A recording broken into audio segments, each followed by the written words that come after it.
I was 20 minutes into my night shift in the ER when my phone lit up with a call that would shatter everything I thought I knew about family. My hands were still trembling from intubating a trauma patient when I saw Jessica's name flashing on the screen. Jessica, my colleague and one of the few people I trusted completely, never called me during a shift unless it was an emergency. "Sarah, oh God, Sarah, you need to get to the downtown shelter right now. It's Mia. She's here and she's terrified." The room spun. The fluorescent lights above blurred into streaks. My 14-year-old daughter was supposed to be at my sister Chloe's house for a sleepover with her cousin Brianna, not at a homeless shelter, not alone, not scared. I didn't ask permission. I didn't finish my charting. I ripped off my scrubs, grabbed my keys, and ran out of that hospital like the building was on fire. Every red light felt like an eternity. Every mile stretched into infinity. My mind conjured horrible scenarios, each worse than the last. How did she get there? Why would anyone leave a child at a shelter? But deep down in that dark place where truth lives before we're ready to face it, I already knew who was responsible. If you've ever been blindsided by someone you loved, someone you sacrificed everything for, then you know what's coming.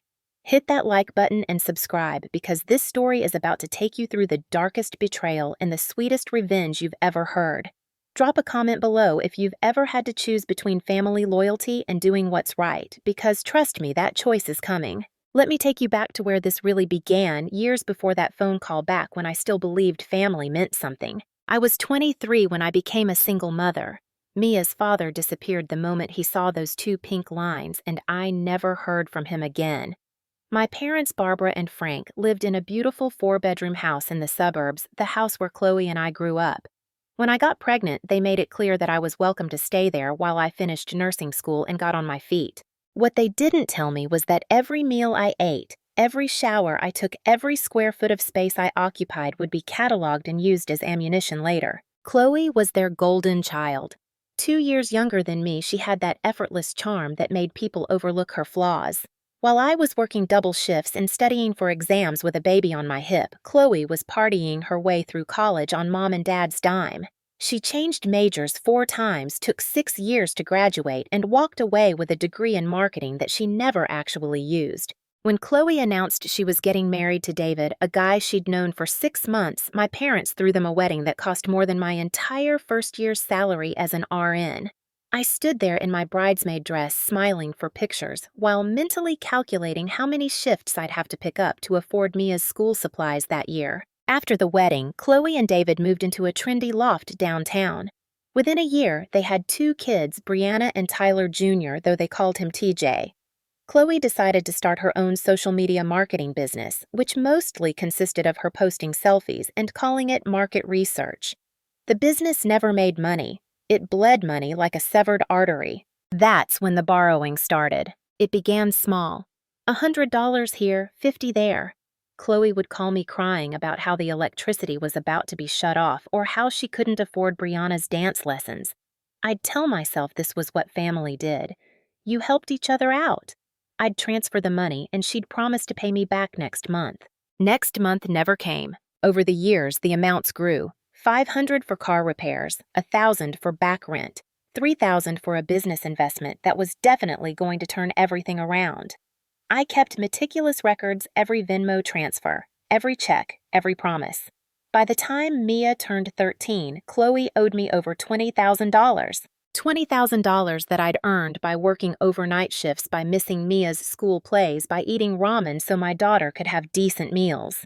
$20,000 that Chloe spent on designer handbags and first-class tickets to Miami while I drove a 15-year-old Honda with a check engine light that had been on for 2 years. But I told myself it was fine. Family helped family. Right. My parents never acknowledged what I was doing. When I'd gently mention that maybe Chloe should pay me back, Mom would launch into a lecture about how Chloe was struggling, how David's business ventures kept failing, how I should be more understanding. Dad would remind me that I was living in their house rent-free for all those years, conveniently forgetting that I'd paid for my own food, my own utilities, and had given them $1,000 a month once I started working full-time. The dynamic was clear. I was the workhorse, Chloe was the princess, and I was supposed to be grateful for the opportunity to serve. Mia grew up watching all of this. She saw her cousin Brianna get a new iPhone every year while she inherited my old one. She saw Uncle David's family take vacations to Disneyland while we went to the public pool. She never complained. God, my daughter never complained about any of it.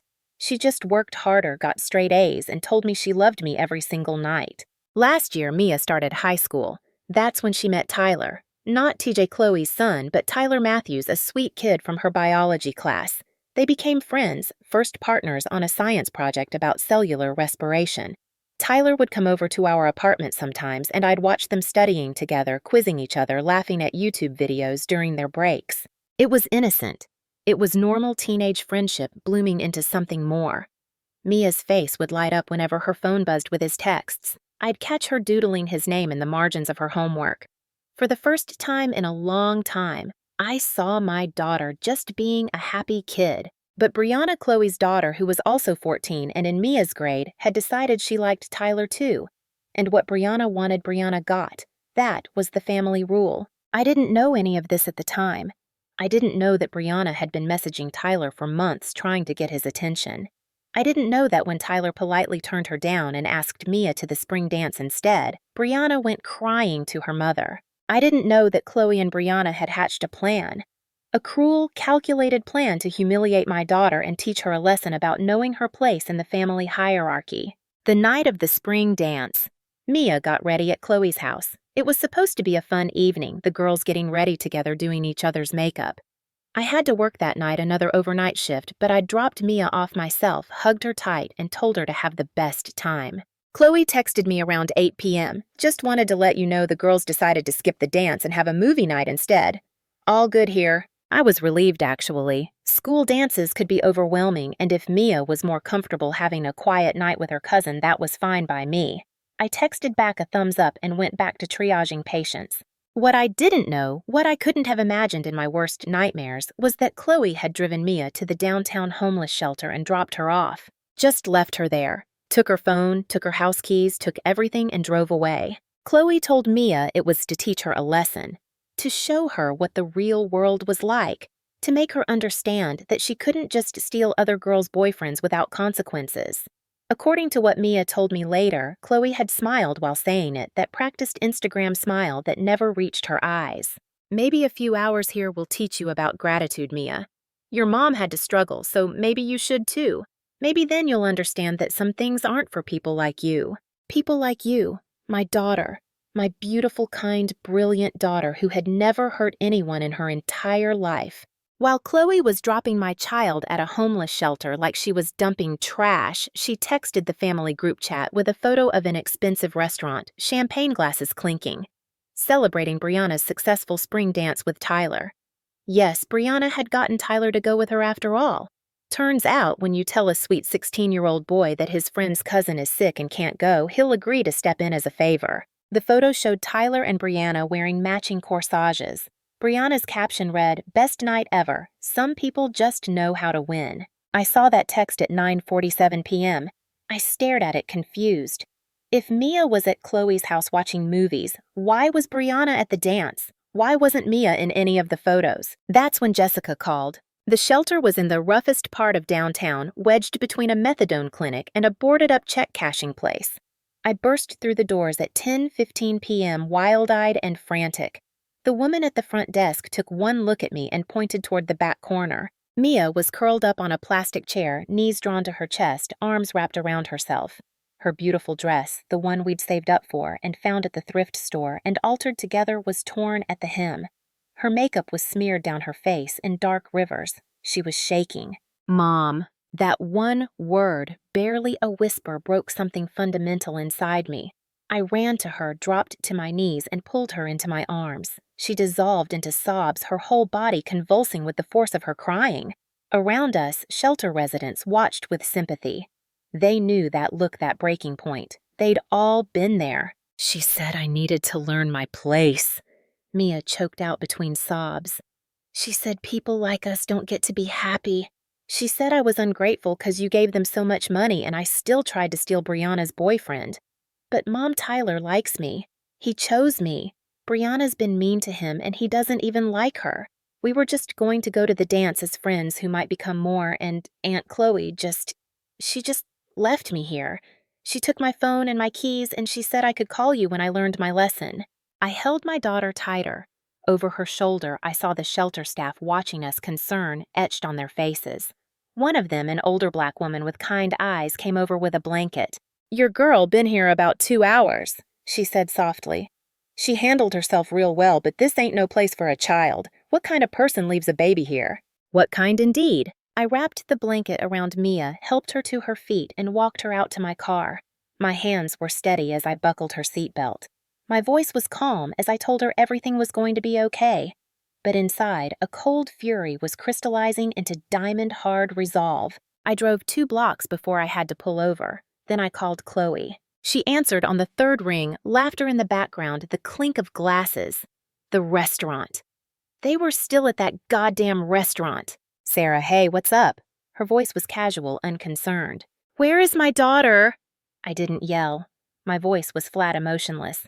"Oh, Mia, she's fine. She's at home. The girls decided not to go to the dance after all. Remember I texted you." "Try again, Chloe. I just picked her up from the downtown homeless shelter, the one you dropped her off at 2 hours ago." Silence. Then, unbelievably, a laugh. "Oh, that. Look, Sarah Mia needed a reality check.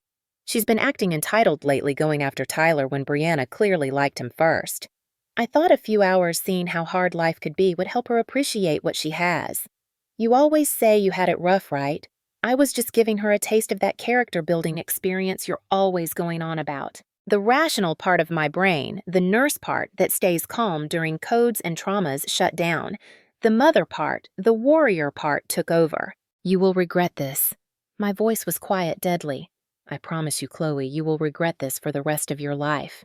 "Oh, please don't be so dramatic. It's not like anything happened to her. She's fine. You're always so overprotective. Maybe if you weren't working so much, you'd notice that your daughter needs some tough love." I hung up.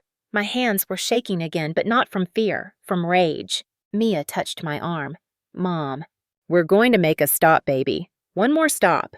I drove to Marcello's, the upscale Italian place downtown where Chloe had posted those photos. It was the kind of restaurant where entrees started at $40 and they made a show of grinding fresh pepper over your salad. The kind of place I'd never been able to afford. I walked in wearing my scrubs, my hair in a messy ponytail, my badge still clipped to my top. The hostess tried to stop me, but I brushed past her. I found them in the back at a large table. Chloe, David, Brianna, Tyler. Mom, Dad, and even Chloe's business partner all celebrating. The maitre d' was approaching to escort me out when I stopped at their table. They all looked up. Brianna's eyes went wide. Tyler looked confused. Dad set down his wine glass. "Allison." Mom used my full name, the one they called me when I was in trouble. "What are you doing here?" "I'm wondering the same thing about all of you. What are you celebrating? What exactly is there to celebrate tonight?" Chloe smiled that pageant smile. "Brianna's successful spring dance, of course. It was magical. Tyler was such a gentleman." Tyler frowned. "Wait, what about Mia? Is she okay? Your text said she was sick. That's why I went with Brianna instead." "Mia is fine," I said, my voice carrying across the restaurant. Other diners were turning to watch. "She's in my car right now, still shaking, still crying because her aunt dropped her off at a homeless shelter and left her there for 2 hours as punishment for the crime of being liked by a boy." The table went silent. Tyler's face went white. He stood up his chair, scraping back. "What?" "She's at a shelter. Which one I need to?" "I already got her." I cut him off gently. The kid looked devastated and none of this was his fault. "But thank you." Mom found her voice. "Allison, sit down. You're making a scene." "I'm making a scene." I laughed a harsh sound. "I'm making a scene. That's rich, Mom. Your daughter abandoned a 14-year-old child at a homeless shelter, but I'm making a scene by calling it out." Dad stood. "Now hold on. I'm sure there's an explanation. Chloe wouldn't—" "Chloe did." I cut him off. "She admitted it on the phone 5 minutes ago. She said Mia needed to learn her place." Chloe's smile never wavered. "It was a lesson, Sarah, a teaching moment. You're the one who's always talking about how hard you had it, how you had to struggle. I thought Mia could use some perspective." Perspective. My voice rose despite my best efforts. "You thought traumatizing my daughter would give her perspective. You left her alone in one of the most dangerous parts of the city, surrounded by people experiencing homelessness and addiction and God knows what else, and you thought that was a reasonable teaching moment. Brianna spoke up, her voice small. She was stealing Tyler from me. I looked at this spoiled 14-year-old, at her designer dress and her salon curls, and felt nothing but pity. Tyler isn't property, Brianna. He's a person. He gets to choose who he likes, and apparently he chose Mia. That's not stealing. That's called having a better personality. Allison, Mom stood now too. That's enough. Apologize to Brianna right now. No. The word came out hard and final. No more apologizing. No more smoothing things over. No more pretending this family is anything other than what it is. Chloe, you owe me $20,000. I have records of every transfer, every check, every loan you promised to pay back and never did. I want it, all of it, and I want you out of Mom and Dad's house. Chloe laughed. That house is as much mine as it is yours. Actually, it's more mine. I pulled out my phone, pulled up the bank app I'd been checking obsessively for years. Because unlike you, I paid rent when I lived there. $1,200 a month for 4 years. That's over $57,000. You know what Chloe paid zero, but I have receipts. Dad's face was red. You're being vindictive and petty. I'm being a mother. I'm being a woman who's done sacrificing herself for people who don't give a damn about her. I'm being someone who just realized that family isn't the people you're related to. It's the people who don't leave your kid at a fucking homeless shelter. I didn't swear often. The whole table flinched. I reached into my purse and pulled out a set of keys. The house keys. The keys to my childhood home that I'd never given back even after I moved out. I threw them onto the table where they landed in someone's risotto. I'll be back for the rest of my stuff tomorrow. And Chloe, you'll be hearing from my lawyer. Enjoy your celebration. I walked out of that restaurant with my head high. Behind me, I heard the chaos erupting. Tyler's voice loud and angry, saying he'd been lied to. Mom crying, Dad yelling, Chloe's practiced composure finally cracking. I got in my car where Mia was waiting with wide eyes. She'd heard everything through the phone. I'd left the line open, put it on speaker, tucked it in my shirt pocket. Mom, she whispered. What's going to happen now? I started the engine. Now, baby, we're going to win. The next morning, I didn't go to work. I called in for the first time in 3 years, said it was a family emergency, which wasn't a lie. I made Mia pancakes her favorite, and we ate them together in our small apartment while I outlined my plan. First, I said, stabbing a piece of pancake with more force than necessary, we're going to document everything, every text message from last night, every photo. I want you to write down exactly what happened, every detail you remember, where Chloe drove you, what she said, what you saw at the shelter, all of it. Mia nodded, still pale but determined. What about Tyler? He keeps texting me. He's freaking out. Tell him the truth, all of it. He deserves to know he was lied to. While Mia texted Tyler, I started going through my financial records. Every Venmo transfer to Chloe, every check, every desperate text message where she'd promised to pay me back next week, next month, as soon as David's next deal came through. It was worse than I remembered. $20,000 was just the big stuff. The small amounts added up to another $5,000. Lunches I'd paid for. Gifts I'd bought for Brianna and TJ's birthdays while Chloe contributed nothing to Mia's. Concert tickets. Ubers, Starbucks runs. $25,000. That was what family loyalty had cost me. By noon, my phone had 17 missed calls from Mom, 12 from Dad, and 38 text messages from Chloe ranging from apologetic to threatening. I ignored all of them. Instead, I made a different call. Law Office of Elizabeth Chen, how may I direct your call? I need to speak with Ms. Chen about a family law matter. It's urgent. Elizabeth Chen had a reputation. She was the shark you hired when you wanted to win, when playing nice was off the table. Her consultations weren't cheap, but I'd been saving money for years. Money for Mia's college, for a down payment on a house someday. Now it was going to buy me justice. The receptionist squeezed me in for a 4 p.m. appointment. I spent the afternoon organizing every scrap of evidence I had. By the time I walked into Elizabeth's office, I had 3 binders color-coded and tabbed. Elizabeth Chen was 50-something impeccably dressed with eyes that could cut glass. She sat behind a massive desk and gestured for me to sit. Tell me everything, she said. I did. When I finished, she was quiet for a long moment. Then she smiled, and it was the smile of a predator who'd just spotted prey. "Miss Parker," she said, "I think we're going to get along very well. Now let's talk about what we're going to do to your sister." What we did was methodical, surgical, beautiful in its precision. First, Elizabeth had me file a police report about Mia being abandoned. The officer who took the statement was initially skeptical until he saw the documentation from the shelter, until he interviewed the staff member who'd been on duty that night, until he talked to Mia herself. "This is child endangerment," he said, closing his notebook. "We'll be following up with your sister." Next, Elizabeth drafted a formal demand letter for the $25,000 plus interest calculated at 5% annually plus emotional damages. The total came to $38,000. "She'll never pay it," I said. "I know," Elizabeth replied, "but we need to make the demand first, then we sue." The lawsuit was filed 3 days later. Chloe Parker Roberts v. Sarah Allison Parker. Plaintiff seeks recovery of funds loaned over a period of 7 years plus interest and damages for emotional distress caused by defendant's knowing abandonment of plaintiff's minor child. But we didn't stop there. "Tell me about the house," Elizabeth said. I told her. How Mom and Dad had helped Chloe and David with the down payment for their loft. How Chloe's business was registered to Mom and Dad's address. How there were years of financial entanglement. "And you paid rent when you lived there?" "Every month. I have the canceled checks." Elizabeth's smile got wider. "Oh, this is good. This is very good."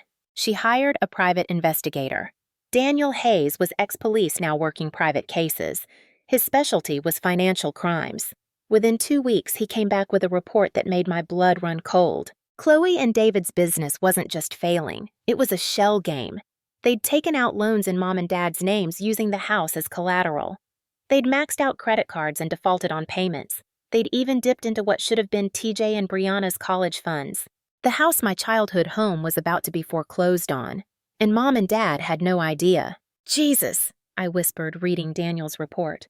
"They're going to lose everything." "Not if you get there first," Elizabeth said. She explained the plan. Mom and Dad had promised me and Chloe that house split 50-50 when they passed. They'd said it in front of witnesses, had even drafted a will years ago saying as much. But Chloe had been living there rent-free for the past year since her loft was foreclosed on. She'd established residency. "But you have a claim too," Elizabeth said. "You paid rent. You maintained the property. You have documentation. And if we can prove that Chloe's financial mismanagement put the house at risk, we can argue that she's breached her fiduciary duty to the estate." It was complicated. It was going to be expensive. But I didn't care. "Do it," I said. The legal papers were a tsunami. Chloe was served at Mom and Dad's house while she was having coffee on the back patio. The process server said she'd gone white as a sheet, then screamed for David. The police report hit the local news. Local business owner investigated for child endangerment. Chloe's social media, which she used to promote her business, exploded with comments. People from high school former clients, random strangers, all weighing in. Within 48 hours, Chloe's Instagram account went private. Her business Facebook page was flooded with 1-star reviews. 3 of her clients canceled their contracts, citing concerns about judgment and character. Mom and Dad called constantly. I finally answered one evening after Mia had gone to bed. "How could you do this?" Mom's voice was shrill. "How could you attack your own sister, your own family? How could she leave my daughter at a homeless shelter?" I countered. "How could you people celebrate at an expensive restaurant while Mia was scared and alone? How could you ignore years of financial abuse?" "It wasn't abuse, it was borrowing between family members. That's what family does." "Then where's my money, Mom? Where's the $25,000 Chloe borrowed and never paid back? Where's the appreciation for the $57,000 I paid in rent while Chloe lived rent-free? Where's the acknowledgement that I've sacrificed everything for this family and gotten nothing but contempt in return?" "You're being selfish and spiteful." I laughed, actually laughed. "No, Mom, I'm being a mother. I'm protecting my daughter from people who hurt her. The fact that those people happen to be related to us doesn't change what they are." Dad took the phone. "Allison, sweetie, please, let's talk about this. Let's work something out. Family therapy, maybe. We can fix this." "There's nothing to fix, Dad. There's only consequences. Chloe made her choices. Now she gets to live with them. And so do you for enabling her all these years." I hung up. That night, I couldn't sleep. I kept thinking about that house, about growing up there. My first steps were in that living room. I learned to ride a bike in that driveway. My high school graduation party was in that backyard. But those memories belonged to a different girl. A girl who still believed that family meant something. That girl was gone now, burned away in the furnace of betrayal.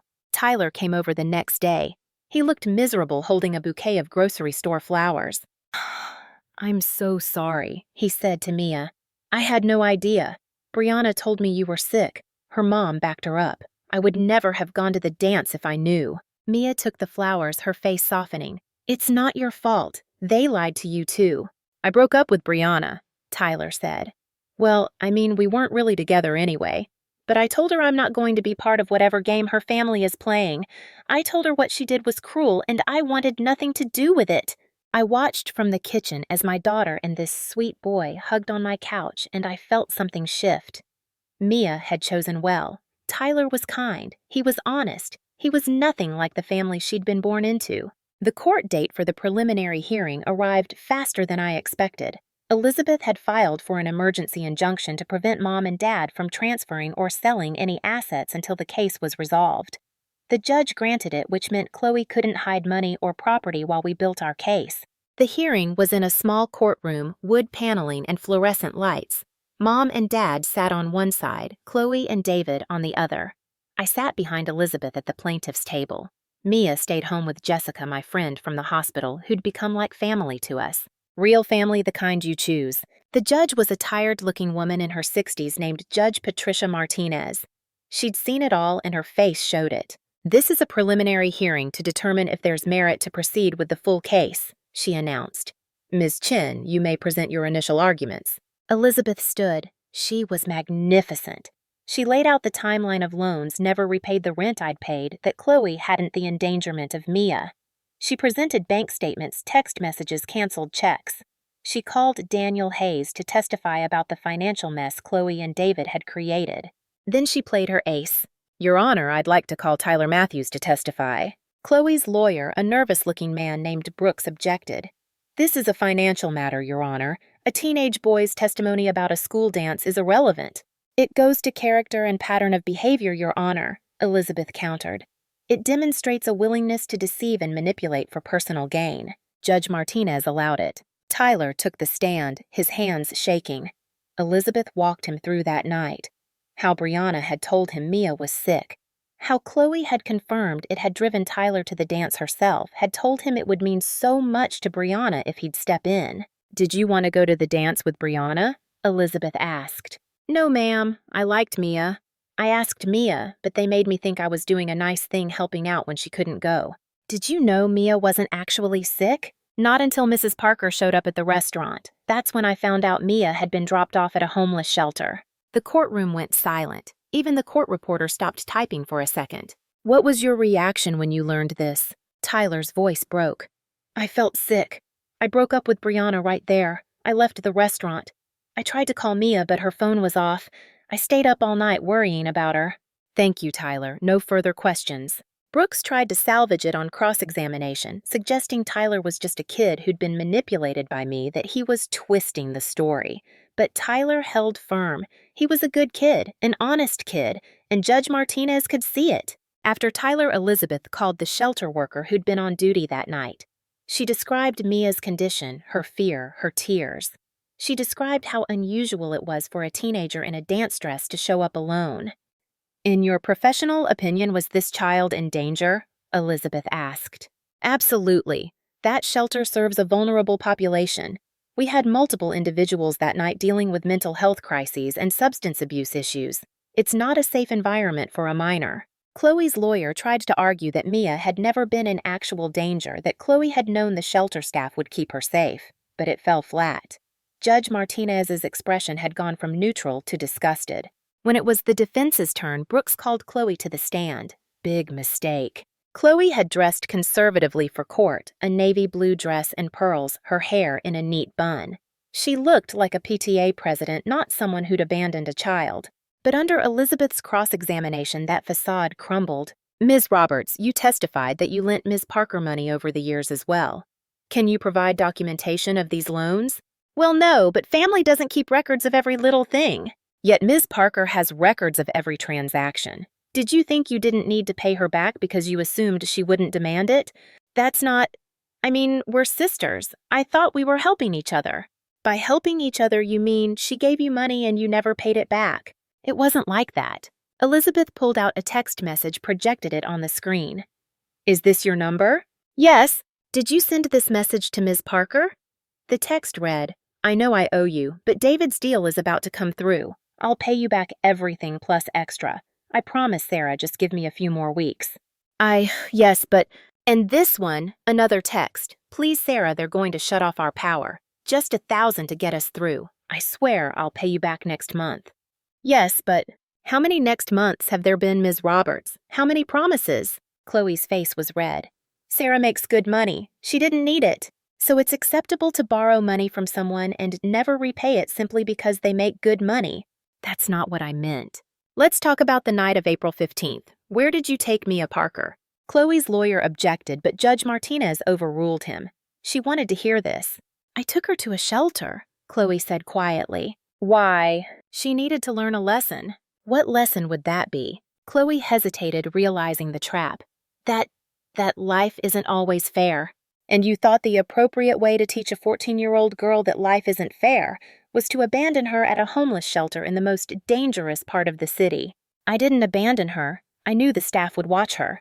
Did you tell the staff you were leaving her there? Silence. Ms. Roberts, did you inform anyone at the shelter that you were leaving a minor in their care? No. Did you call Ms. Parker to tell her where her daughter was? No. Did you leave Mia with any way to contact her mother? No, I took her phone. So you took a 14-year-old girl, removed her means of communication, left her alone in an unfamiliar and potentially dangerous environment, and didn't tell anyone what you'd done.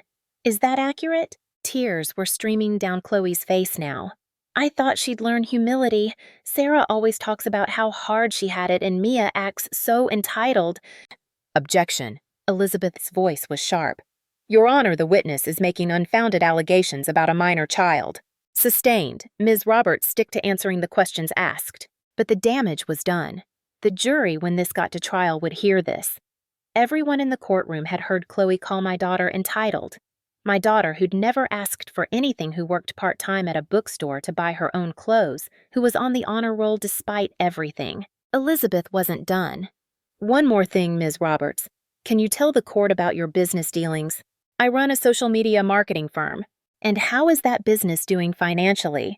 We're building clientele.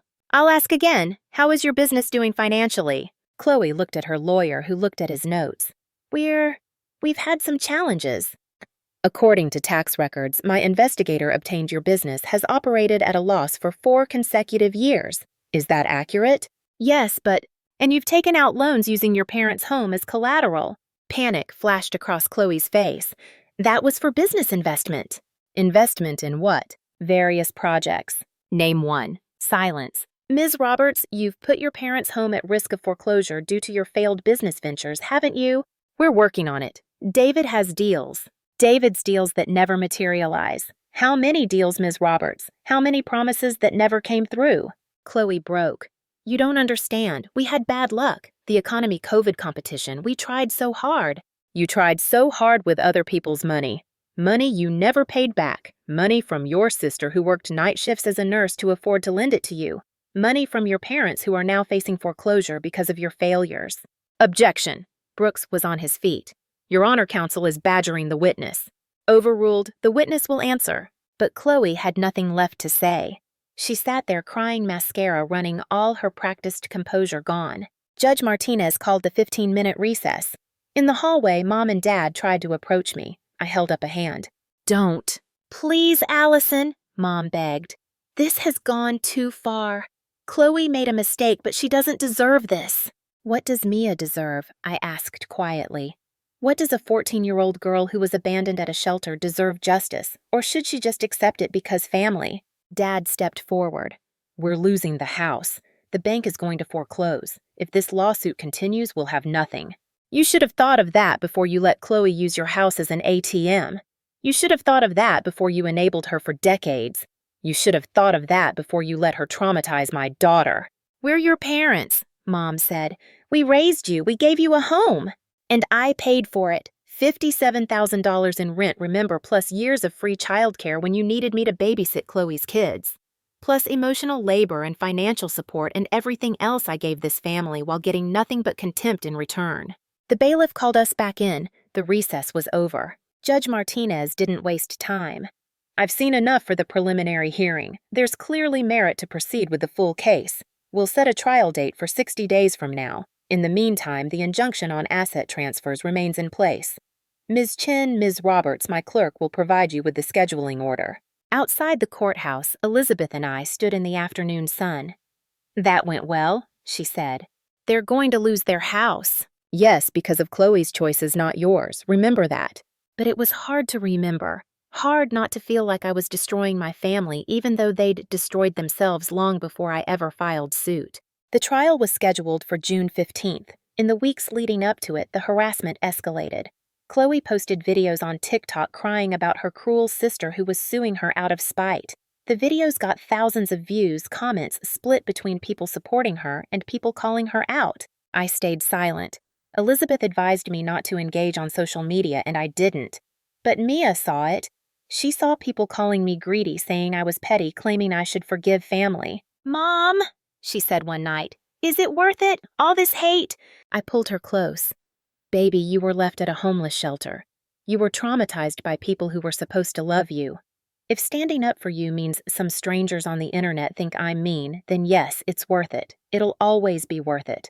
Tyler was great through all of this. He came over regularly, studied with Mia, made her laugh. He never once made her feel like she was too much trouble or too broken.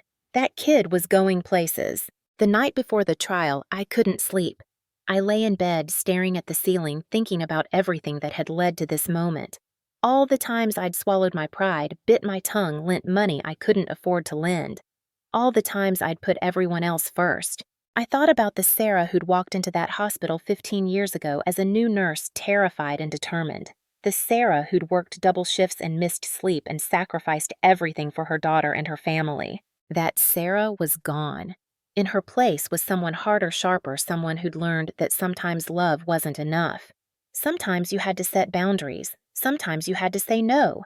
Sometimes you had to burn bridges to stop people from crossing them to hurt you.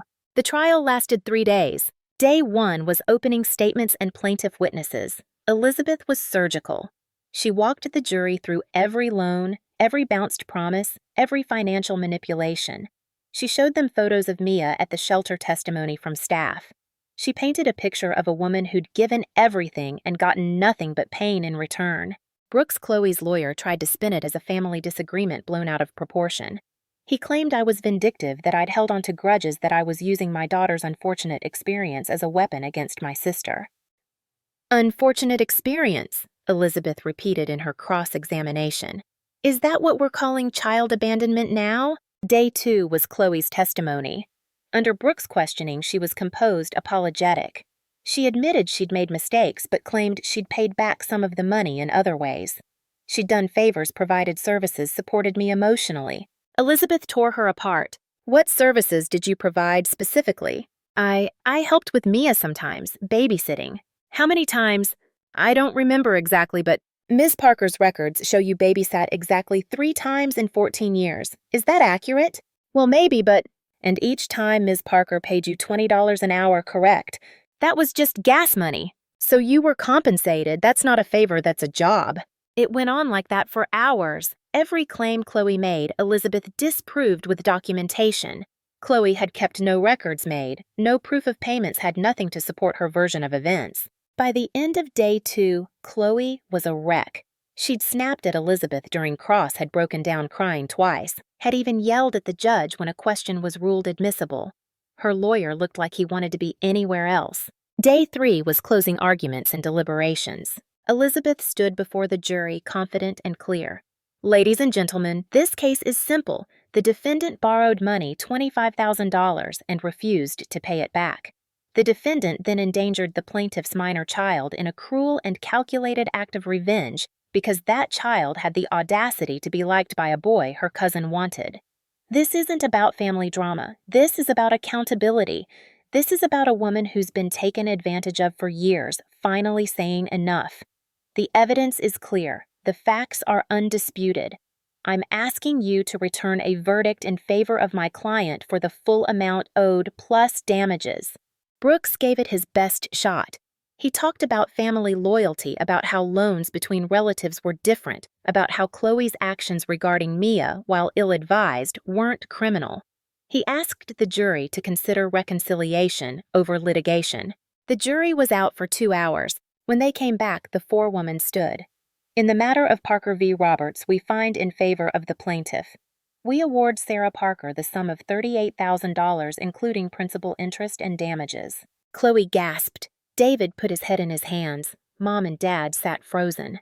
But Judge Martinez wasn't done. "Additionally, based on the evidence presented regarding child endangerment and financial manipulation, I'm referring this case to the District Attorney's Office for review of potential criminal charges. Bailiff, please ensure the DA receives a copy of all relevant testimony and exhibits." Chloe stood up screaming, "This isn't fair. She's my sister. She's supposed to forgive me. That's what family does." The bailiff moved to restrain her. Judge Martinez's gavel came down hard. "Ms. Roberts, control yourself or you'll be held in contempt." David pulled Chloe back into her seat. She dissolved into hysterical crying. I felt nothing. No triumph, no satisfaction. Just a bone-deep weariness and a sense that justice well served had come at a cost I was still calculating. Outside the courthouse, reporters were waiting. Chloe's TikTok videos had made this a minor media sensation. "Ms. Parker, how do you feel about the verdict?" someone shouted. I stopped, looked at the cameras, and spoke clearly. "I feel like my daughter has been heard. I feel like people who hurt children face consequences. I feel like I'm finally free." That night, Mia and I ordered pizza and watched stupid comedies on Netflix. Tyler came over and the three of us sat on the couch just being normal. Around 10 p.m., my phone buzzed. A text from Dad. "Your mother and I are moving to Arizona to live with her sister. We can't afford the house anymore. We can't face the neighbors the shame. I hope you're happy." I deleted it without responding. The next week, Elizabeth filed for execution of the judgment. Chloe and David's assets were seized. Their cars, their remaining furniture, even Chloe's designer handbags were sold at auction. It didn't come close to covering the full amount, but I didn't care. The point had been made. The DA did file charges.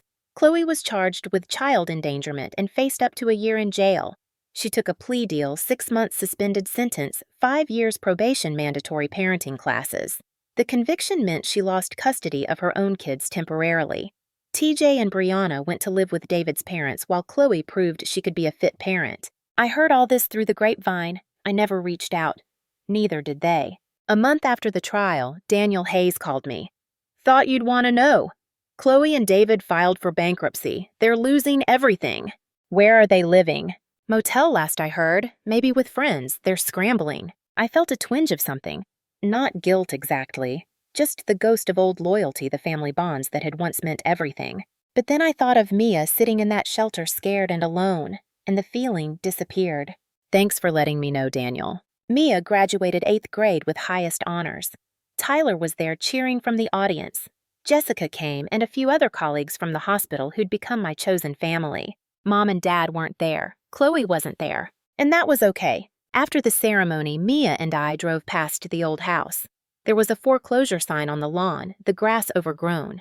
Someone had spray-painted Karma on the garage door. "Do you miss it?" Mia asked. "The house sometimes, the people, not even a little bit."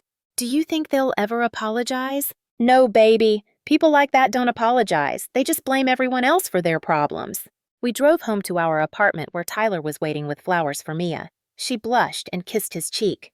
He stammered and grinned like the lovesick teenager he was. That night, after Mia was asleep, I sat on my balcony with a glass of wine. My phone buzzed. An email from Elizabeth. "The house is going to auction next week.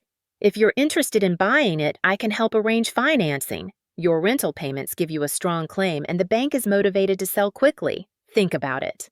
The house, my childhood home, the place where so many memories lived good and bad. I thought about it all night. In the morning, I called Elizabeth back. "Do it! Buy the house!" It took 6 weeks to finalize. The bank accepted my offer shockingly low, but better than nothing.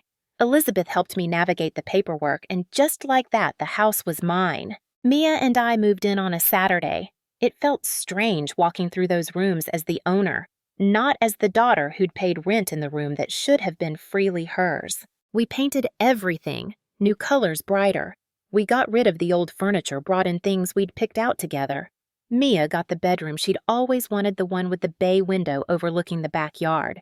Tyler helped us move in carrying boxes and assembling furniture. At one point, I found him and Mia in the backyard, sitting on the old swing set that had somehow survived.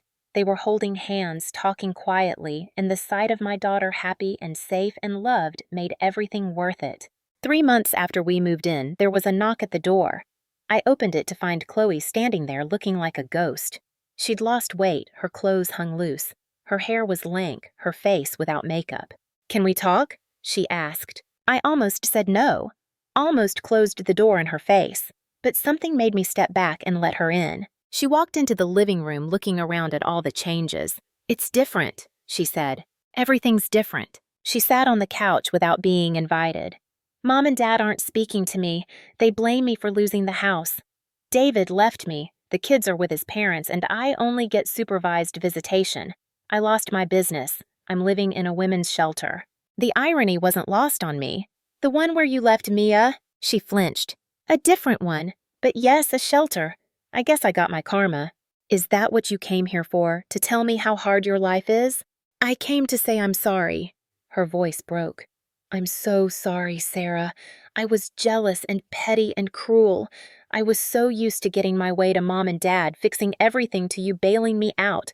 I never thought about what it cost you. I never thought about anything except what I wanted." I sat in the chair across from her, silent. "I destroyed everything," Chloe continued.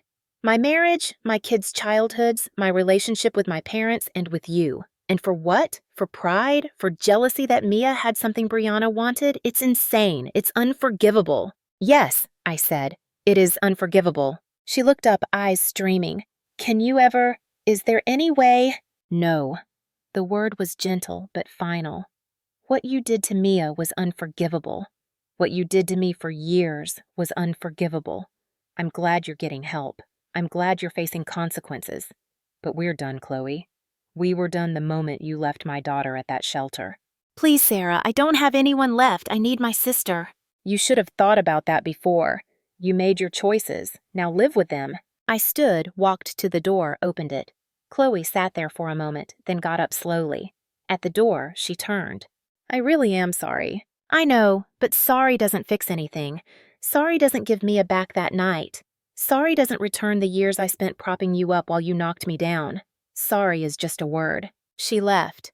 I watched her walk down the driveway, hunched and broken, and felt nothing. No satisfaction, no pity, just a sense of closure. That night at dinner, Mia asked if everything was okay.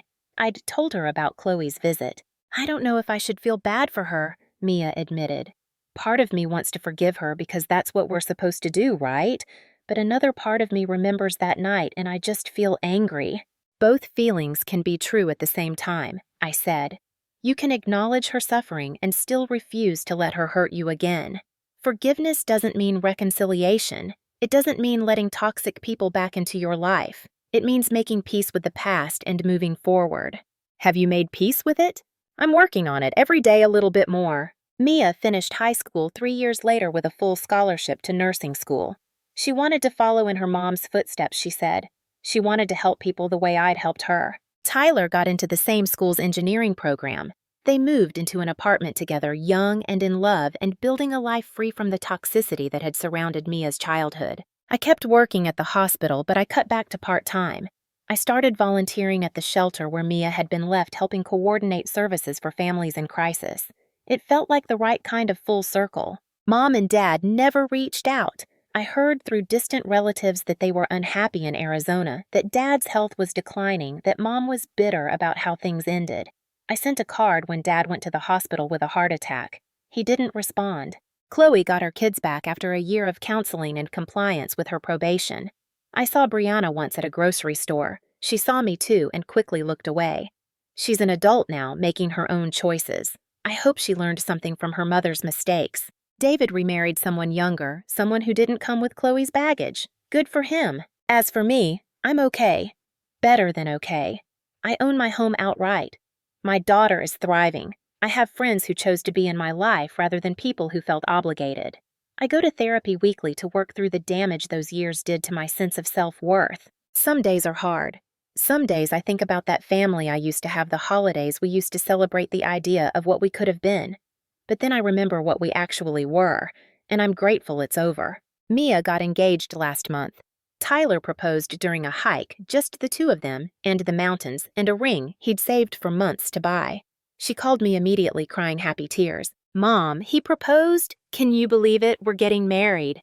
"I can believe it, baby. You deserve every bit of happiness." "I want you to walk me down the aisle, will you?" "I wouldn't miss it for the world." She hesitated. "What about Grandma and Grandpa Aunt Chloe? Should I invite them?"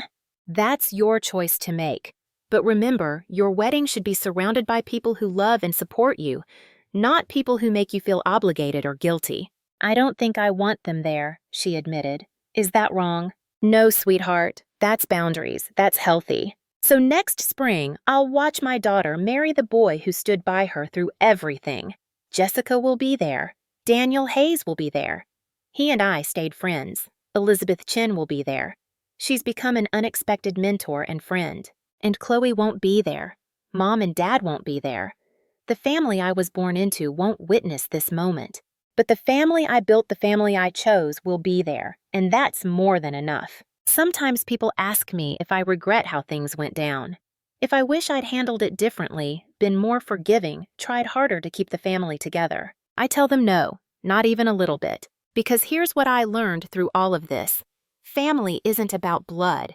It's not about obligation or guilt or suffering for people who don't appreciate your sacrifice. Family is about respect, reciprocity, and love. Real love, not the conditional kind that evaporates the moment you stop being useful. I learned that setting boundaries isn't cruel. Standing up for yourself isn't selfish. Refusing to be a doormat isn't vindictive. It's survival. It's self-respect. It's the foundation of mental health. I learned that children watch everything. Mia saw me being used and abused for years. She internalized that lesson that women should sacrifice themselves for family regardless of the cost. By standing up to Chloe, by demanding justice, by refusing to accept unacceptable behavior, I taught her a different lesson.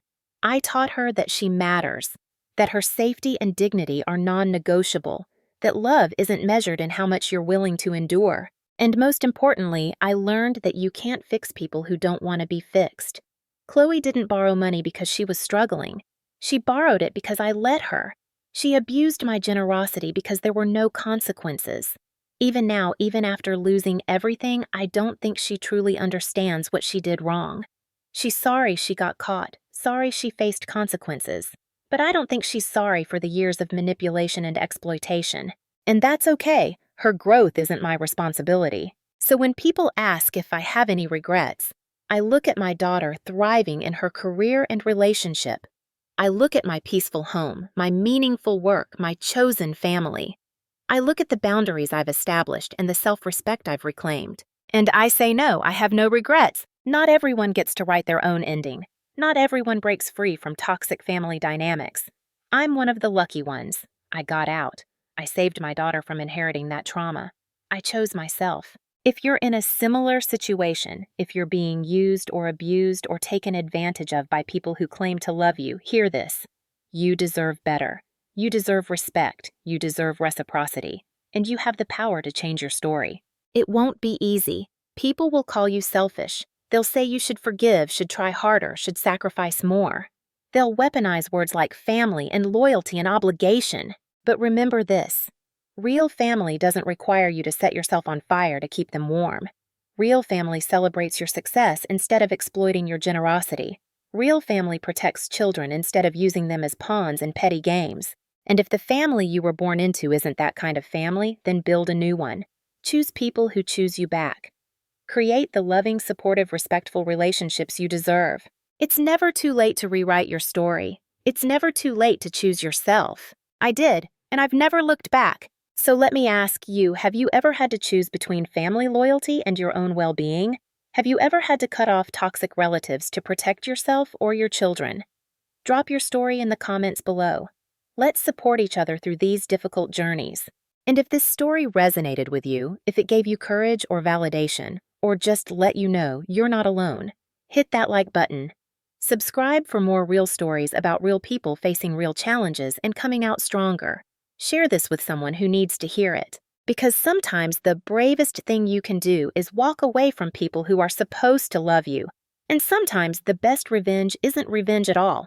It's building a beautiful life with people who actually deserve to be in it.